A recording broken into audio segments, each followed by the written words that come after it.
Greetings, fellow armchair Imagineers. Tiki here. And Monkey. And I forgot to do the theater geeks thing. Tiki here, and I'm half a theater geek. Well, Monkey, I'm a full theater geek, but it's okay. That's what we do in theater. We make little mistakes, and we catch and we work with it. Yes, yes.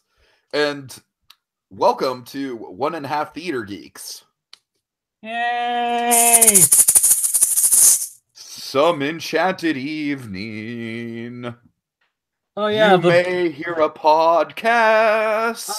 That song from Fudgemania. You may hear a podcast about a certain show, and wouldn't you know? All right, that's about all I've got. Well, you got a better grasp on the whole song than I do. Fair enough, fair enough. At least certain parts of it. One of my favorite songs of all time, honestly.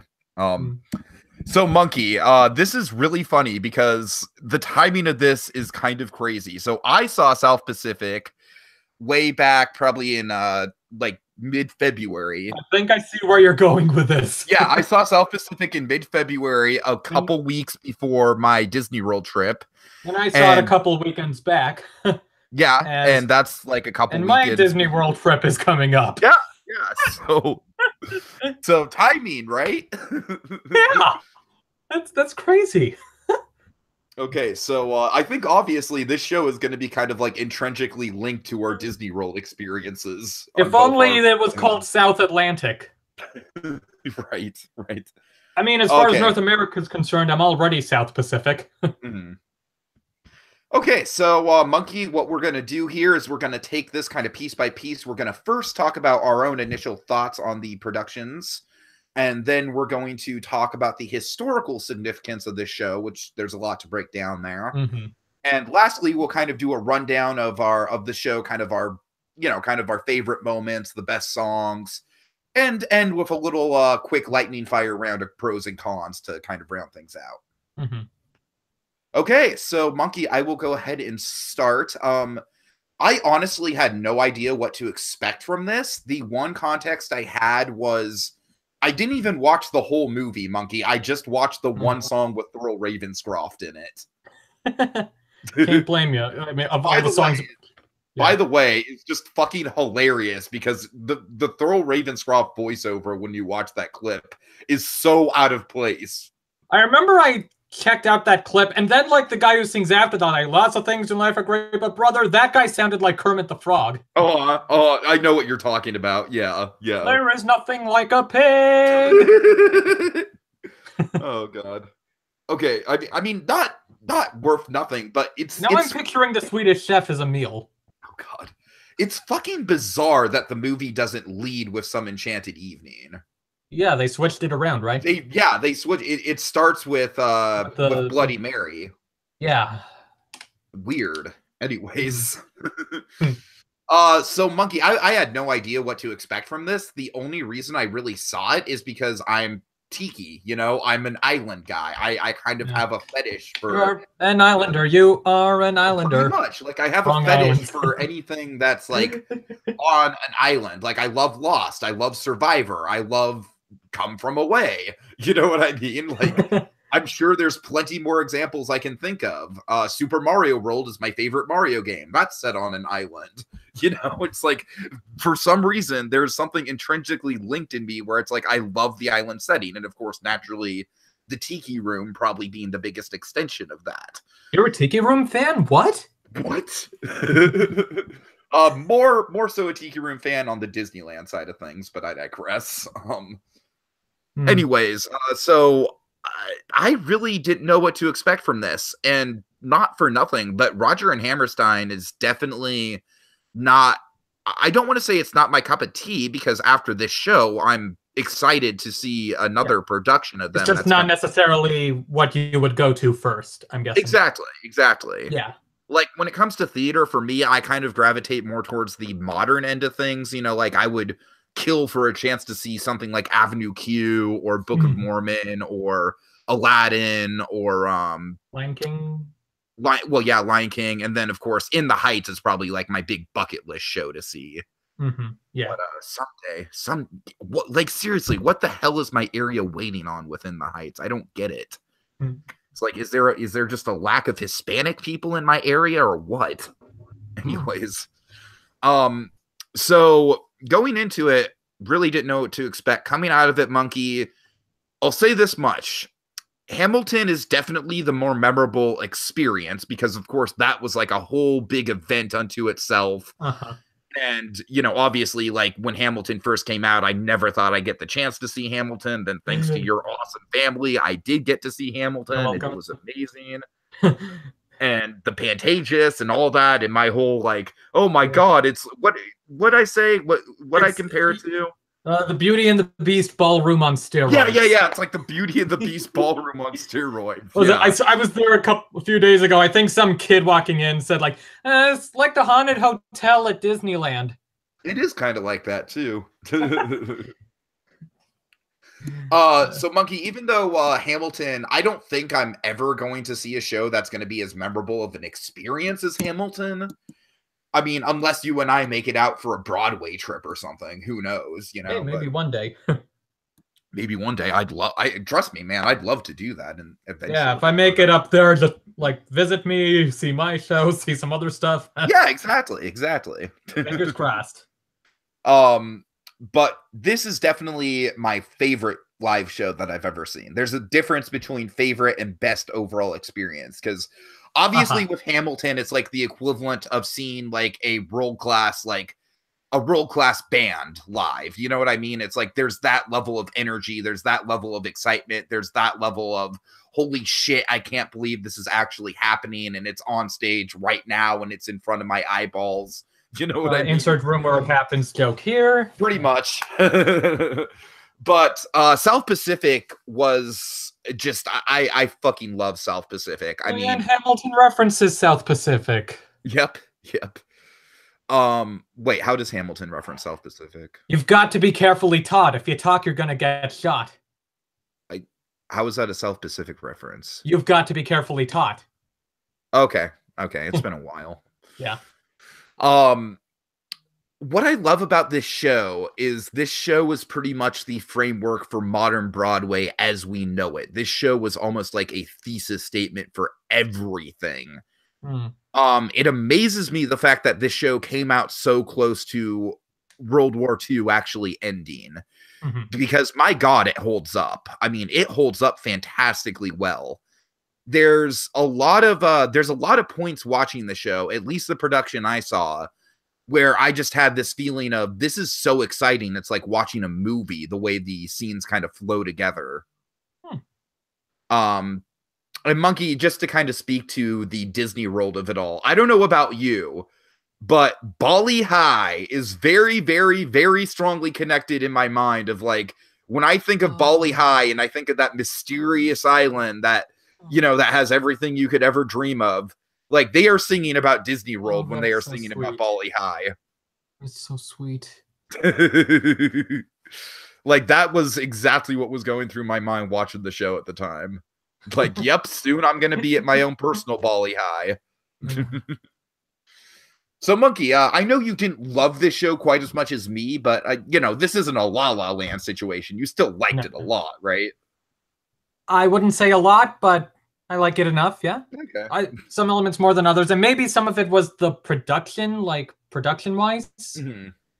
Like, and some of that might also come from the nature of the show, like, being an earlier book musical, so it feels like they're still working on, like, say, the integrating story and songs process. Okay. Yeah, because I hear you in some respects on that. We'll I guess in the sense of like how at the songs, even though the songs do like, talk about the characters and the story, it did. And again, maybe it was the staging, but it felt kind of like, let's, stop and sing a song. You see, I didn't really get that. There's a couple moments where I do get that, and we'll kind of break it down. But I guess for me, the songs, I'm not gonna argue. The songs do kind of for me, they don't derail the pace, but they definitely slow down the pace in a lot of instances. But by the same token, I think the overall flow of how the story's being told is relatively fast-paced, and I say fast-paced in the context of a musical in the 1940s. You know what I mean? You have to have some historical perspective when you think about stuff like that. Yeah, of course. Right, any other initial thoughts, or should we just jump into it? I mean, it's got some nice melodies, some nice moments. Like, definitely gotta respect that they had the balls to call out racism back then. Oh yeah. I'm sure we'll talk about that later. Of course. But yeah, it's I think I may have been a bit more into the second act. Huh, that's funny because I was a bit more into the first act. Yeah. I think because once the racism element showed up at the end of Act 1, it was like, okay, this got real. I went into the show having read the script like once or so. So like I kind of knew reading the script right around the time I was hyping it up, right?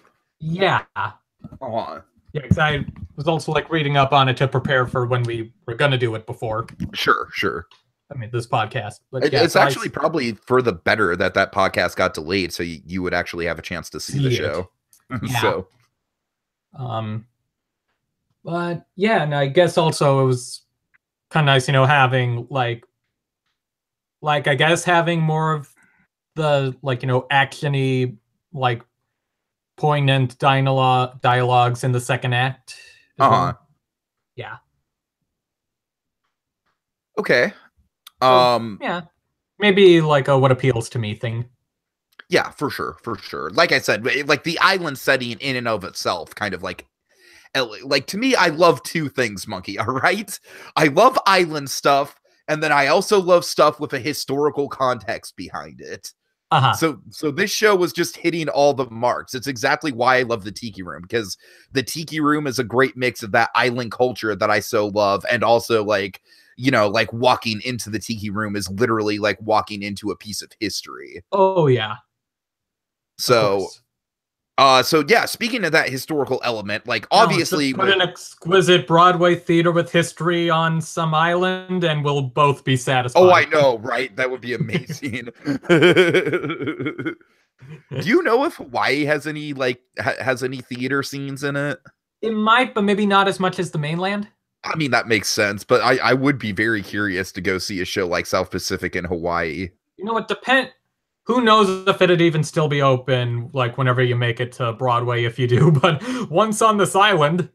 Yeah, right. Like, the way that one is set up right now, it's like you're sitting around an island. Oh, that's cool. Huh. Yeah, maybe I can send you pictures later. Yeah, for sure. Interesting. Yeah. All right, so the historical context behind this, Monkey. So this show came out like roughly right after World War II, right? Like within the same decade that World War II ended. Yeah, 1949. And I mean, you already spoke to it, but this was very much one of the first, if not the first, mainstream Broadway show to directly attack, major controversial themes such as racism. Yeah, probably. Like, I can't speak to Showboat because I don't know it as well, but but yeah, this is. I mean, damn, this one, wow. Yeah, there's a lot, like, seeing this show kind of reminded me of the experience I had seeing Carousel of Progress for the first time. And the experience I had with Carousel of Progress was, again, much like the Tiki Room. It's like, I'm literally stepping into history here. And the way that building is set up, it's like you're circling around an island. Oh, God. Are we going to turn this into a running joke now? Maybe. You're right. It is like you're circling around an island, but I digress. Well, Monkey, I get to go. Okay. I get to go back to the Carousel of Progress in 6 months, Monkey. I'm so excited. Yay! Excited too for you. Okay, yes. So anyways. Yes, South Pacific. Can you tell that I just booked a Disney World trip, folks, and I'm rather happy with myself? Happy talk, keep talking, happy talk. Okay, And obviously, like with this show, not just the racism, but the whole idea of like interracial relationships apart from the Oh yeah. racism element of it. Yeah. Um, although I've got to say, I think, we'll get into this when we get into pros and cons. I think the interracial relationship is not developed nearly as well as the Emil and Nelly relationship is. Same. Yeah, yeah, I can agree with that. But I mean, I would think that's a product of its time, where it's like that was a super controversial thing to include in the 40s. So the fact that it's there at all is really impressive. Mm-hmm. And of course, with the theme of war too, just the general like having a play set during wartime, right after. Yeah, like it'd be basically the equivalent of like a happy-go-lucky musical romance, set during the Iraq War. You know what I mean? Or maybe in a way you could say "Come From Away." Well, yeah, I mean, it's not as recent, but no. And the thing with "Come From Away" is it really doesn't have anything to do with the actual war. Oh, okay. I meant like a particular contemporary event. But, yeah. Oh no, I mean, Come From Away is a good example of something that, like, it is a great example of something that takes a contemporary tragedy and makes it into an uplifting musical. Monkey, I have the hardest time selling that show to people. I'm like, I love this show, Come From Away. What's it about? 9/11. I don't know, it still seems to be doing well out in NY, I think. Did I tell you guys that my drama teacher, who I just visited a couple weeks ago, went to Broadway with a few students and they saw Come From Away? Oh. Along with the band's visit and Aladdin. Oh. Yeah. Oh, good choices. Yep. Yeah. So yeah, just suffice to say, there's a lot of things going on with this show. And what I love about the show is I feel like the characters, while they're not necessarily very deep, I feel like collectively they all kind of blend together to form this vision of what culture in general was like back then. Uh-huh. Because you've got Nelly, who's kind of the, kind of just like the aristocratic type, but also a free spirit. Yeah, like from Arkansas. Uh-huh. You've got Emil, who, Emil's kind of more on the, more on the socialite side of things. Uh-huh. And then, and then going downwards, down the line, you have Billis, who's kind of the class clown. Billis is probably my favorite character in the show, if I'm being honest. Let's see. No, you got I guess you got Harbison and Brackett, you got Bloody Mary. And Harbison and Brackett represent, just kind of like the old school military, you know what I mean? Yeah. And then, yes, Bloody Mary, which represents kind of like the spiritualism of the island, of course. Yeah. Apparently, Bloody Mary was based on a real person. I could totally see that. Yeah, I didn't know till recently, but like I guess in the book that this show was based on, like the author of that based Bloody Mary on some real Bloody Mary. God. And then shoot, Dragon, I'm blanking on the other main. Oh, Cable, right? Yeah, Cable, right. Not Josh Brolin from Deadpool 2. Cable kind of represents kind of the bright-eyed optimist going off to war and then being changed by the war. Maybe, yeah. So I really like that applies to Nelly as well, maybe. Well, not so much the war, but yeah, I guess Nelly and Cable have, similarities in their arcs. Mm-hmm. Well, Nelly is about kind of like, she's almost kind of like a My Fair Lady character, except like less, stereotypically like dumb. I'm just thinking, like, what is it like? Was it like in terms of where it's like Nelly kind of like, she already starts off in a very competent place, right? She's a very confident woman. Yeah. But then her transition into the show, her arc is getting her into that place of high culture, but it does so in a much more natural way. Can you tell I'm not a big My Fair Lady fan? Maybe, yeah. I'm just thinking, like, if we could, like, in terms of who gets to keep their lovers, it's like Nelly is Roger and Leon is Collins. God. But Adam yeah, I mean, Pascal is Nelly. oh, by the way, Monkey, I totally forgot to tell you, but you know, we'll just say it live on air just for the shock value of it all. 13 Reasons Why season 2. I know you probably have no interest in watching it, right? Right. But guess who shows up at the very end of season 2 as the preacher to deliver like the heartfelt lesson of the entire season? Jesse L. Martin? Close. Adam Pascal? Close. The corpse of Jonathan Larson? Okay, come on. Okay, yeah, sorry, that was a bit too morbid. Somebody from Rent? It is somebody from Rent, Monkey, yes, but we're gonna play this guessing game until you get it right. Idina Menzel? No. Olsen, the guy who played Angel? No. Daphne Rubin Vega? Oh my god, how are you not listing the most popular guy from Rent? Anthony Rapp? Yeah, there you go. Ding, ding, ding. We have a winner. God, I was like, really? You mentioned the Angel actor before you mentioned Anthony Rapp? Well, there was a scene with an important scene involving Angel in a church. Okay, well, point being, Anthony Rapp just randomly shows up at the end of 13 Reasons Why season 2, and it's the most distracting thing ever. And he looks exactly like Mark, too. That's the hilarious thing. Like, he's got, like, the glasses and the bleach blonde hair. Off topic, I had no idea till recently that Adam Pascal was in the School of Rock movie. Oh, yeah, he is, yeah. I looked up that scene and it's like, Roger's there. Yep. I'm only a cockeyed optimist. While we're on the subject, how was that show? Good. I am glad I saw it. Takes feel-good ending to a new level. Nice. Awesome. Anyways, okay, back on track. Yeah. Oh, God.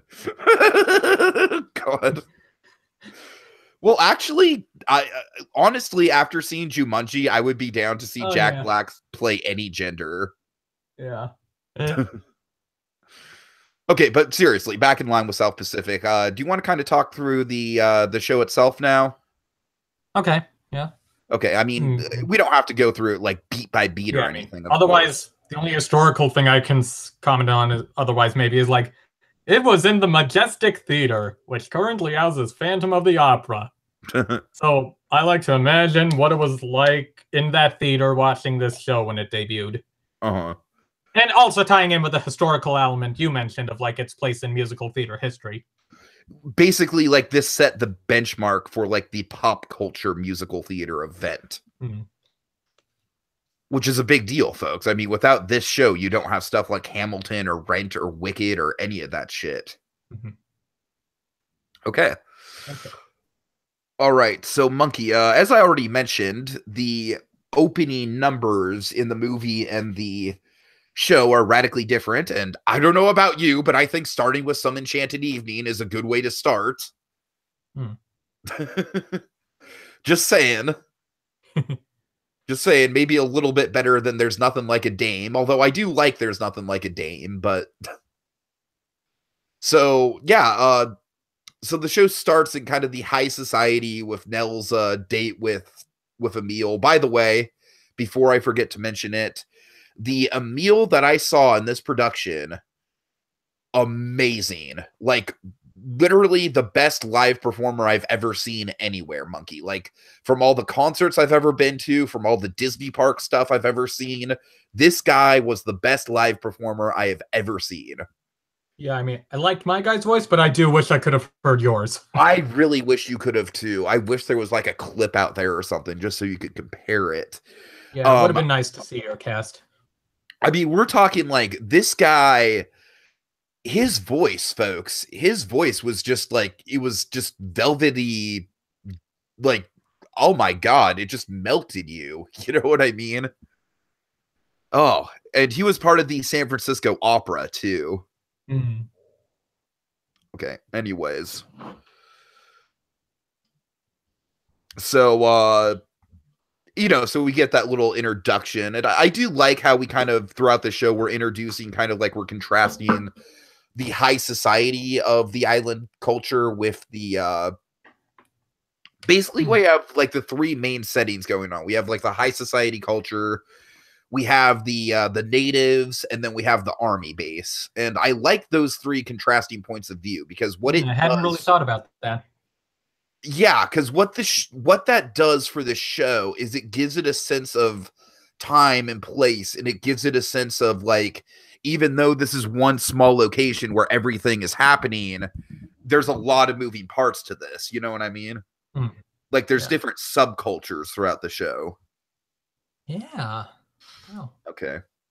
We already brought up Bali High, and Bali High being kind of like the big sort of like avatar of like, you know, the big place that you always want to go to. The floating mountains, then.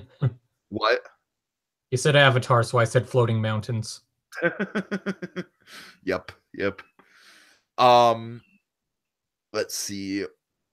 I got to admit, in the Nothing Like a Dame section, you know, the guy who was doing the Thurl Ravenscroft vocals, the guy who they got for Stew Pot, I gotta say, Monkey, surprisingly enough, he did not have as good of a voice as Thurl Ravenscroft.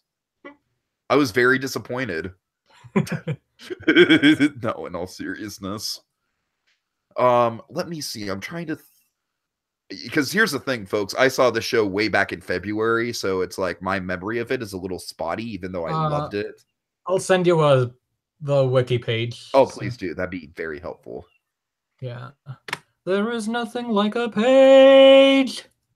A Wikipedia page. You can sing 4 days. That is kind of funny. Like, now I have a better understanding of the South Pacific reference in Something Rotten. Yep, exactly. We've got snappy repartee, and the women are risque, and the chorus boys are kind of gay. Yeah, all South Pacific. You know, you have to be a leading man to not be gay in that show, essentially. Although I think with Billis in modern day context, like basically if they reinvented South Pacific, I could see Billis being a bisexual. But yeah, the rest of them totally gay. Know, maybe Harbison and Brackett are lovers. I could totally see that. Yeah. Okay, so I also want to mention the guy who played I'm sorry, I want to make sure I get the guy who played Brackett in my performance. His name was David Templeton. Or wait, no, I'm sorry. His name was Jeff Cole. And the interesting thing about this guy, Monkey, is that his grandfather was actually in World War II. Nice. So it says on the program, you know, in his biography that he, you know, that this role was like really important to him. You know, it was like the main role of his career because he was trying to honor his grandfather. And I gotta say, that really shone through. Like, I think outside of Emil himself, he might have been the best performance in the show. Yeah, that's pretty cool. Yeah. Although everyone was great. You know, we had a really good I would say the guys kind of outshone the girls a little bit, but that's, I mean, part of that is probably just because in the show there's, you know, the guys probably have a little bit beefier roles. Yeah. So like Billis was fantastic. Cable, there was a really good, very sympathetic Cable. Let's see. Of course, Emil. Obviously, I keep mentioning Emil, but he was fantastic. Professor Harbison. Yeah, they're all good. Yeah. I don't want to, you know, talk crap about the girl who played Nellie. I'm just, you know, she was really good too. I just think performance-wise, she didn't stand out as much as, you know, the Emil guy. The Emil guy, by the way, just to give him credit, is William O'Neill. All right. Oh, God. Let's see. We still going through the synopsis? Or? I mean, more or less. I kind of want to talk about, like, maybe what songs work and what songs don't work.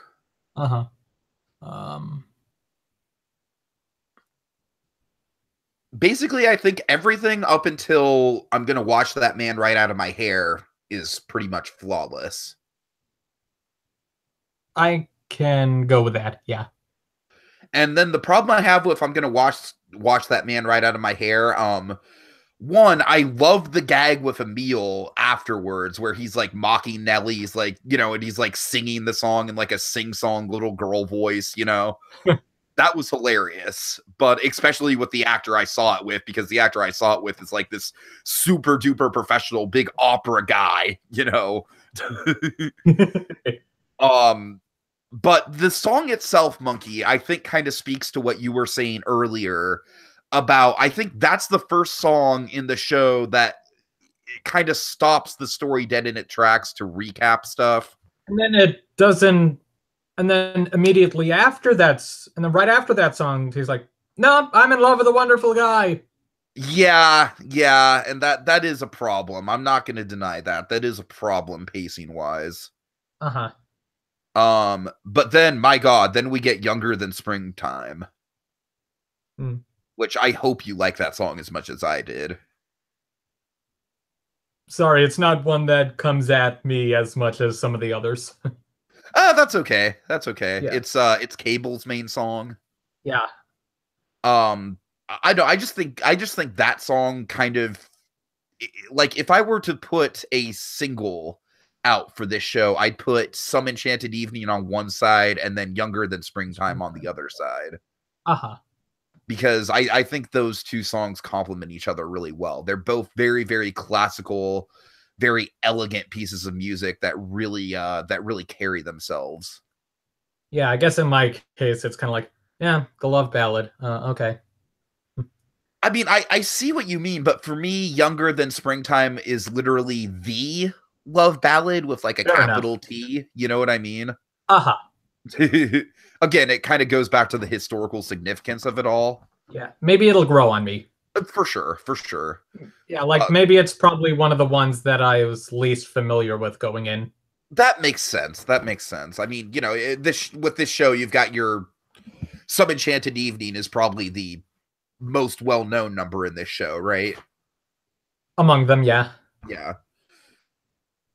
Okay. I don't know. With Act 1, I've got to admit there is just kind of a lot of setting the stages in place. You know what I mean? A lot of kind of moving the chess pieces around, so to speak. Uh-huh. I do like the urgency of when Cable and Billis finally get to Bali High, and then you've got that fanfare going off in the distance. All the build up to Bali High is really, really great. Let's see. I already mentioned that the romance between Wyatt and Cable is, it's not nearly as fleshed out as the one between Emil and Nelly, but I think that's okay because it just kind of speaks to the times, and Cable is not the main character. The main character clearly is Nelly and Emil by extension. So, so I think it works. All right. Honestly, Monkey, Act 2 is kind of where we start to get into some structural problems on my end, because I think on Act 2, probably my big complaint with the whole show is that we spend way too much time at the USO show. Yeah, I can kind of agree. It opens with it opens with the Thanksgiving Follies. Yeah. And then Happy Talk, which Happy Talk is probably my least favorite song in the show. It's funny, that's probably one of the ones that, I mean, just listening to them on their own, that's one I would kind of go to. Okay, fair enough. It reminds me of like some song that would be in a Rankin Bass special. I could see that. Yeah. And then we got Honey Bun, which, I enjoy listening to it. I think it's a fun song to listen to, but it is kind of like, yeah, stop the song to do a show and the most of it. Yeah. But then you also get the Younger Than Springtime reprise, which kind of breaks, that kind of adds a bit of drama into it. Let's see. And then of course with Honey Bun, we have the whole the grass skirt and the coconut shell bra with Billis. And yeah. How was the costuming on that segment on your end? It was nice to me. I think you can see it in that montage I'd sent you before. So Uh-huh. yeah, and I remember he had some makeup on as well. Yeah, mine had makeup on too. Yeah. And I'm sure it doesn't, have the same whatever comedicness it did back then, in the era we're in now. Where I almost feel like it's an interesting kind of like, oh, that's a I'm, quaint joke. You know what I mean? because I mean, Whereas like it's a quaint joke now. It's a very tame joke now. But looking back on it, in the 1940s, people were probably fucking losing their minds about it. yeah. Whereas now it's like, we have, expanded views on gender identity and such. So Hell yeah. yeah. But yeah, and then we got You Got to Be Carefully Taught, and This Nearly Was Mine. I really love This Nearly Was Mine. Yeah. Yeah, I mean, I think I can grow more appreciation for This Nearly Was Mine over time. Uh-huh. Like, You Got to Be Carefully Taught is the one that sticks out to me more. I mean, maybe just because like I knew of it going in Sure. because of the lyrics. Like, I'm not sure why it's so up tempo, but whatever. I'm pretty sure the reason This Nearly Was Mine I liked so much was just because of the actor. Uh-huh. Yeah. And I'm sure it's a fine character moment, I'm sure. Uh-huh. Yeah. Then Now, I want to kind of get into this as the show kind of ramps up into like the last stretch. There's a lot of stuff going on at the same time. There's Cable and Emil off on their mission. There's Bloody Mary Phyllis. is trying to find Cable because Lyot is pregnant, and then there's What? what, you didn't have that in your version? No, I don't think that's normally a part of it. Really? Yeah, I think what it is like, Bloody Mary comes to that bit where Bloody Mary comes to Nellie. He's like, "Where's Lieutenant Cable? Lieutenant Cable, Lyot won't marry anyone else." Okay, hold on. You know what I'm pretty sure it was? I'm pretty sure Bloody Mary really wanted grandchildren. And there was a line about her wanting grandchildren. Maybe I was mistaking that Yeah, with maybe like, some of it, like you and Lyot can have some kids. I think so. I think that must, again, like I said, folks, I haven't seen this since February, so it's Yeah. been a while. It's been a hot second. I've seen how many shows have I seen that since then? I've seen Into the Woods. I've seen Peter Pan. I think that's it. Anything else I've seen since then, Monkey? Infinity War? Well, I'm kidding. Productions, Monkey. I know, I'm making a joke. I'm not certain. I think that's it. Just Into the Woods and Peter Pan, but still, it's been a minute. Yeah.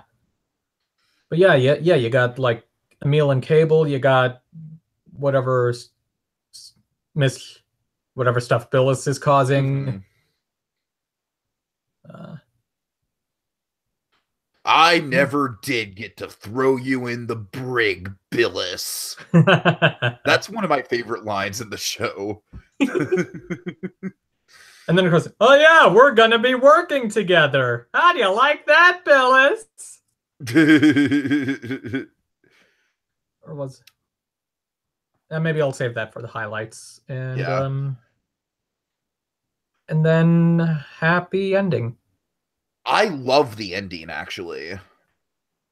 I love the ending because just like through the image of Emil and Nellie holding hands at the dinner table when Emil returns and embracing each other, that one image kind of thematically wraps up the whole show in a way. It really wraps up in one image Nellie's arc, like how far Nellie's come as a character. Yeah. And I really, really like that. I'd still say Hamilton has the ending to end all endings when it comes to Broadway musicals, but among them. Yeah, of course, you could probably point to 10 Broadway One. musicals who have like fucking like face melting endings, but I'm just picturing like, some Broadway musical like has an emotional, satisfying ending, and then out in the audience is like the guy from Raiders with his face melting. Like, I mean, that would pretty much who be tells your story? that would pretty much that'd be me when I go to see In the Heights. Hmm. Because I know the ending of In the Heights. I love the ending of In the Heights. It makes me cry just thinking about the ending of In the Heights. Aw. So there you go. Okay, we've pretty much talked through the show. Of course, Emil shows up and like, what was it like? I was in a tunnel. I saw a white light, and I swear Cable was there, and he looked good, and he said, "Turn around, boyfriend, and listen to those kids' song." oh my god, yes, I love it. I love it. You need to share that with the group. Yeah, maybe on Facebook or something. Well, yeah, that's what I'm saying. Share it with our Facebook group. Yeah, like just around my timeline generally. Oh yeah, on your timeline. Either And then like was it? And then instead of Honey Bun, they sing "Today for You." Oh my god.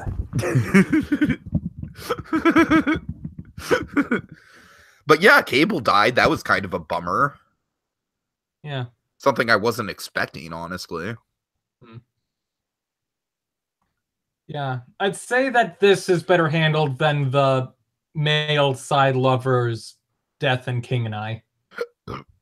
Yeah. Like in that one, it was sort of like kind of random and off stage somewhere. I mean, this is also off stage somewhere, but it's war. Yeah, and I like the build up to it. I like how both men going off to war, they feel like they don't have any other option. Like, we know we could die. Uh-huh. And generally, like, okay, so talking about the pacing and the tension throughout the show, especially in the second act, I love how they work in the radio announcer and kind of like how we get the, kind of the progress on the war through that.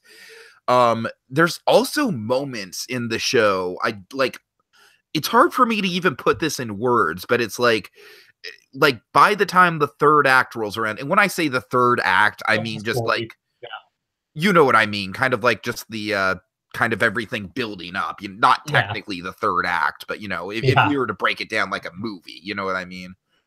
By the time we get there, by the time we get to like the third part of the play, I really do think there's a rhythm to everything. There's a rhythm to, as I said, to all the different characters being scattered around, like Bloody Mary's coming off and looking for Cable, right as Nellie is praying. Yeah, right as Nellie's praying. Exactly. There's a lot of neat stuff like that I could see working its way into a movie and not necessarily the movie that we got.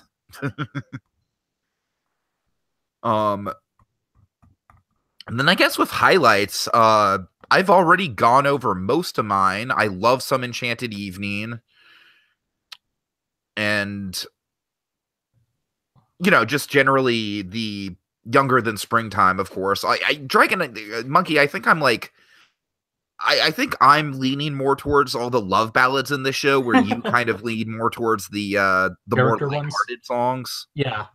So that's interesting. Lighthearted / carefully taught. So yeah, I mean, I can kind of appreciate that you and I kind of take away different favorites from the show. It shows that the show has a little bit of something for everyone. Yeah, and it's not, and of course, not saying I'll never be into a love ballad or a ballad. You'll never like Some Enchanted Evening, Monkey. What? I said you'll never like Some Enchanted Evening. Well, I'm not saying I dislike it. I know. I know. Yeah, I just probably, just not on whatever level you have. Oh, I have it pretty high up. Yeah. I would rank it as maybe one of my top 3 Broadway songs of all time. So there you go. I'm guessing it's not as high for you. Yeah. Anyway, highlights. I guess some of the ones for me are, like, I guess some of the kind of more like emotionally charged conversations in the second act, like when Bloody Mary calls Cable a stingy bastard, or was it in retrospect? I really like that bit where that like what Billis says to Emil backstage about, like, hey, you should get out of here. Like, Nellie's been feeling terrible all week. We only just now got her in a good mood, so get out. I know it has something to do with you, so leave now, please. Right. Yeah. I guess, like, how Billis feels about Nellie, that's kind of nice. I think you and I kind of have similar feelings that the quieter moments between the characters, the the subtle interactions that the characters have, that is really something that this show elevates. And that's kind of what I was talking about, Monkey, is that this show does kind of suffer the like the early Broadway curse of the songs kind of slow down the pace. Yeah, I mean, this isn't even 10 years after Oklahoma, so right. But at the same time, I think this might be one of the shows where I'm into the book scene, some of the book scenes more than the songs. And I can appreciate that, because I feel like the stuff they do with the book and how I feel like the balance between all the characters is really good. Like, I don't feel like any one character gets shafted or is just there. I feel like every major character has a good arc and something good to do and memorable moments. I would contrast that to a play I saw. Maybe Liat could have a little more, but yeah, Liat is probably the one exception. Yeah. But contrast that to the performance of Peter Pan that I saw the other day, where it was literally like, if your name wasn't Hook or Peter Pan, then you were basically a minor character. Yeah. It was like, there was this, I think another highlight for me was when the soldiers when everyone is marching off at the around the end. Like, they're singing Honey Bun as a war chant. Was it? And also I liked the image of them, like the way it was staged, like them walking off and they were kind of silhouetted by the sunset. Yeah. So okay. Yeah. I guess, do you have any cons just to end out on, pros and cons? Let's see. Cons, like I said, some of the stuff that comes with, being an earlier musical. Of course. Like structurally. Any other stuff? I mean, I understand like how it is, like, this was the 40s and it wasn't as bad as it could have been, but it is kind of uncomfortable, awkward, or whatever, like how they portray Bloody Mary. It just feels awkward now. Yeah, I mean, that being something that varies from production to production depending on the casting. Yeah, it's like, so when I read the script, I did feel sort of uncomfortable reading her dialect. Like, and what is it, like the stage directions? I'm not paraphrasing. I'm like saying this verbatim. Was like, she is small, yellow, with oriental eyes. That's not how they would have written it nowadays. And I don't know if this is really a con of mine, but it's worth mentioning, and a friend of mine commented on it when we went, was how some there may be a bit of hypocrisy in how Emil's like, I believe in freedom for all men, and he's a planter. Right. Yeah. Let's see. Are we going to touch on the whole racism element anymore? Or I don't really have a ton more to say about I guess I just find that, fascinating. Got the story, the history associated with, like, you've got to be taught, especially like again, that they had the balls to do it back then, and then they even got in trouble with certain states because of it. Yeah, and I just think, like, even now it's more significant than it's ever been, not to get political or anything, but of course our country. Yeah, the lyrics. Let's just say our country is not in the most stable race relations climate that it's ever been.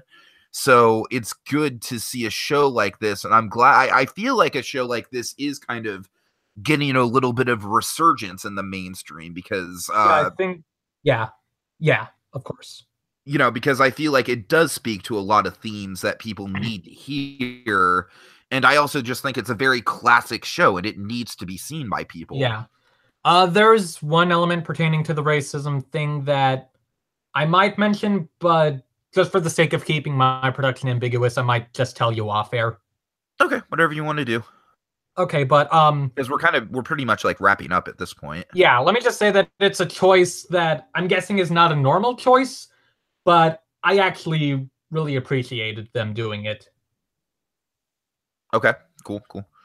Yeah, I thought it like helped drive it home a bit. All right. Let's see. And so I guess, Monkey, the last thing I have to say is this has turned me into a Rodgers and Hammerstein fan. I'm probably not going to like every show as much as I like this one, but it definitely has made me want to seek out more Rodgers and Hammerstein.